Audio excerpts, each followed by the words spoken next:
Hello, fellow traders. 'Tis I, the Rumpled One, coming to you on Wednesday, September the 18th. The year's 2019. Let's talk trading. Trading the FOMC. We're going to have an announcement in about an hour right now, so hopefully you catch this video before the announcement. So hopefully, maybe I can give you a tip or trick that helps you be profitable during the news announcement. But of course, during news, you know it's risky. You know trading's risky. And that's why you have to put your stop loss in. One thing though, during news, prices can swing real quick and it can blow through your stop loss. That's why some people advise standing aside, but others, like myself, I see opportunities where other people see problems. But of course, boys and girls, fellow traders, your results may differ from mine. Okay, and these videos are for educational purposes only.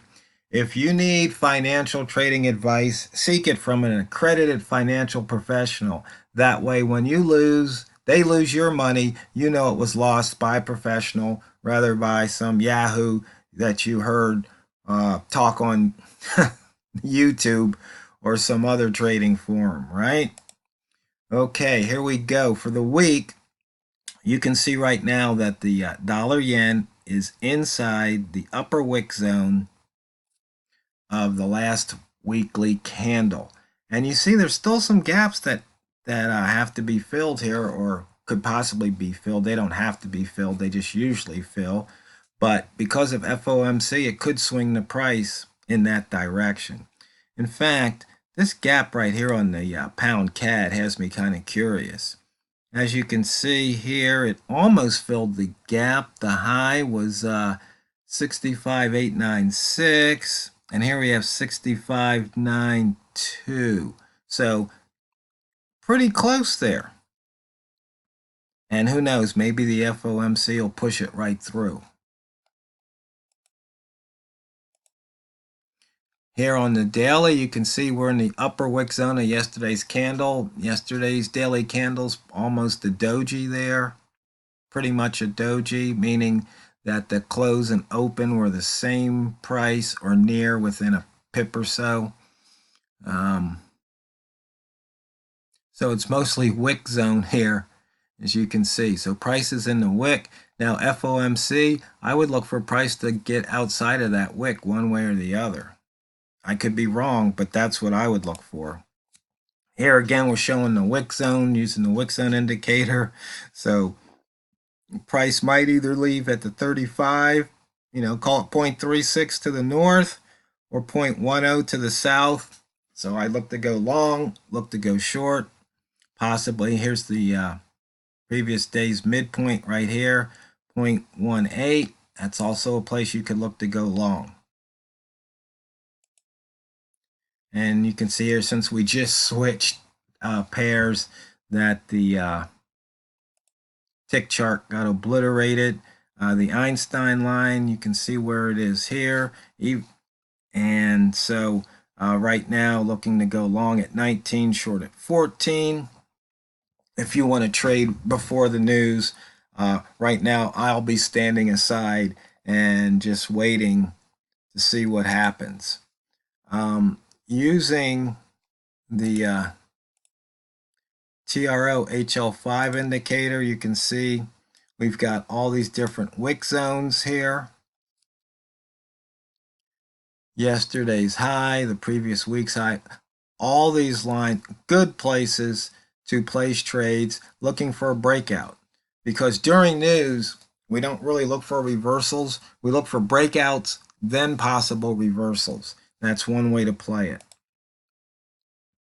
Here, using the dynamic wick zone indicator, the wick zones indicator, you can see once again all these different wick zone lines that you can take advantage of. H4, the weekly, the daily. And during news, I would definitely like to see price being inside a wick zone before the news, because that way it'll give me a chance to take advantage of it as it comes out, because that means traders are just waiting to go one way or the other. ATR, see if the price gets pushed into or out and possibly through an ATR zone, and then look for a reversal type trade here. And as I've shown you, here's the daily open, and you can see price stalled right here at daily open plus half of the ATR2 on the daily. This is the ATR2, ATR12, which was the minimum ATR from 2 to ATR14, and this was the max from ATR2 through ATR14. So you just add that to the open and you get where price could actually go. And once again, nice place to take profit if you were going long, and a nice place to look for reversals out of that red rat zone right here.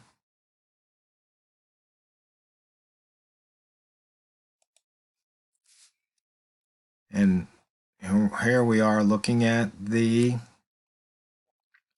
ranges, and then the ATRs. You can see how they differ, because remember, this is an average range, so a lot of times you'll compare the current range to the average to see if it's been exceeded or not.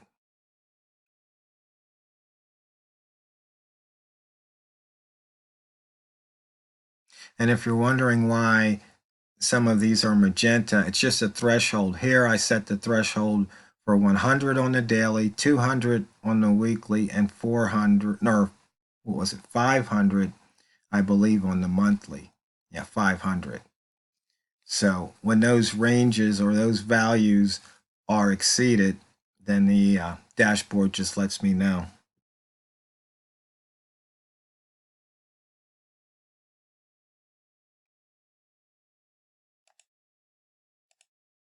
And one other thing to remember, we also like to look at the opening range for the day, or I'm sorry, for the week, the first day of the week. You can see right here, we're right on that edge. So look for price to either go to the north or to the south and get outside of that first day of the week's range. And here's the first day of the year's range right here, day one.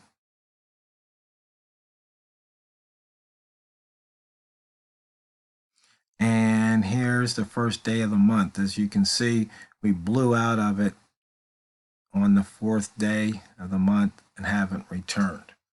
So these opening ranges, especially first day, trading day of the month, the month has to put in that range, so that means it has to move away from the open.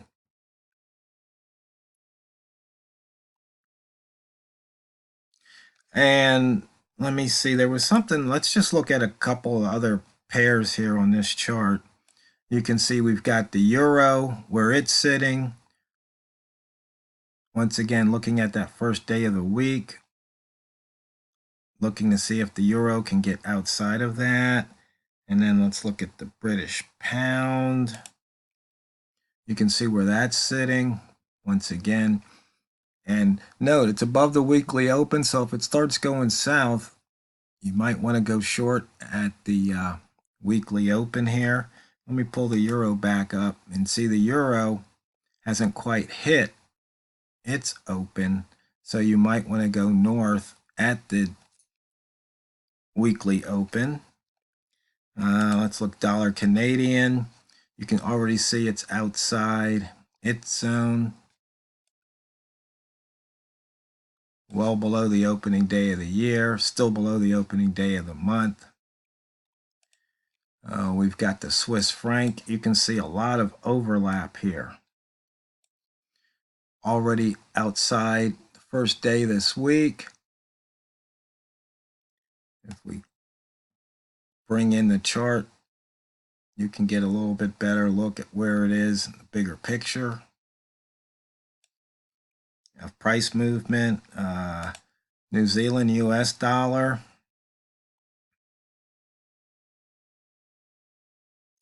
Let's see what else is worth trading.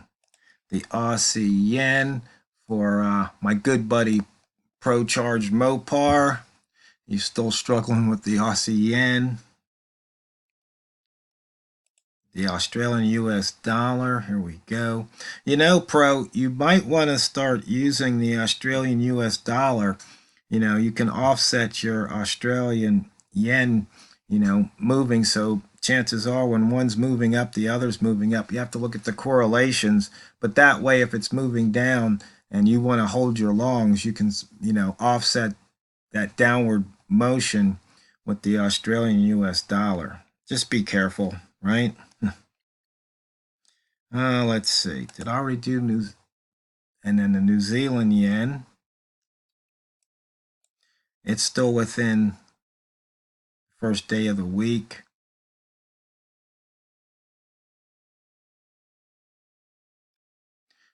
So those are some good opportunities, I do believe. Oh, let's look at our, was the Euro AUD we had fun with a while ago last month. You can see it's broken out of its first day of the week range.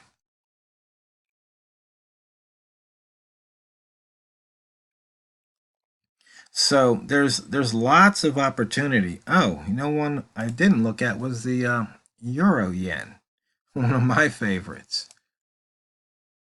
And you can see where it is in relation to the first day of the year. Looking to go long at 75 here on a news break, or go short here. Once again, showing the range out of the first day of the month. You see it put in that, came back. So this is now the monthly wick down here. And then it's moved up by about 300 pips. So once again, first day of the month comes around, look at that range. You can just get on it and hopefully ride it. So you can see here, it came down, then it started to retrace, came back. So if you had gone short right here, dipped into that wick zone, came out, you could have exited there if you hadn't already taken profit. And then when it broke, it just kept going. So you might say, well, what about right here? It came back through the wick zone. Yeah, but it didn't come back that hard, did it? It didn't cross any of these lines. I mean, look right here. It's already going back into that area of the first day of the month's range. So if you didn't exit here off of the wick and it comes back in here, then you just need to take the profit. Okay, so it was only 17 pips and you gave back some. But in this case, it was nowhere near this level. So you can just let that trade ride. And of course, if you just stuck it out, I mean, it would have paid off, but you don't know that at the time. So maybe you would have already exited the trade. And you can always get back in. In fact, shout out to the Mighty One. He said something really simple. If you're long in a trade, if you're not willing to add to the position, then you should exit it. I mean, it's one of those things that's just like, huh? What are you talking about? But think about it. It's so simple. If you're not willing to add to the trade, then you should exit the trade. Because if you're saying, well, why don't you want to add? Because I guess you think price isn't going to keep going up. Well, if you don't add, then exit, because why give anything back? So something so simple can be so deep, so profound, so enlightening. So let me know if the light bulb goes off as you ponder that. If you're not willing to add to the trade, then you should exit.